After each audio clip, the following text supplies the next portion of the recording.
पुढची बातमी आता मुंबईतून। जोगेश्वरी विक्रोळी लिंक रोडवर मोठ्या प्रमाणात वाहतूक कोंडी झालेली आहे, कारण डंपरचं टायर फुटल्यानं पवई IIT ते MIDC दरम्यान वाहतूक कोंडी आपल्याला पाहायला मिळते।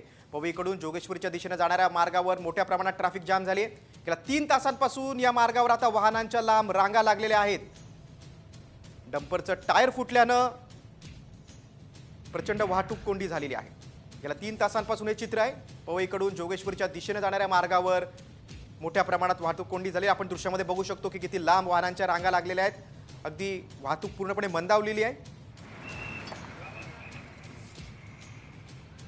मुंबईच्या जोगेश्वरी विक्रोळी लिंक रोडवर मोठ्या प्रमाणात वाहतूक कोंडी झाल्याचं आपल्याला पाहायला मिळतंय, कारण डंपरचं टायर फुटल्यानं पवई IIT ते MIDC दरम्यान वाहतूक कोंडी आपल्याला पाहायला मिळते। पवईकडून जोगेश्वरीच्या दिशेने जाणाऱ्या मार्गावर ही ट्रॅफिक जाम आहे। ज्या डंपरचं टायर पंक्चर झाली ती गाडी देखील आपण पाहिलेली आहे। गेल्या 3 तासांपासून या महत्त्वाच्या मार्गावर वाहनांच्या लांब रांगा लागलेल्या आहेत। पोलीस वाहतुकीचं नियोजन करतायत, पण तितकंसं त्यांना यश आलेलं नाहीये। बघा, जोगेश्वरी विक्रोळी लिंक रोडवरची ही स्थिती आहे।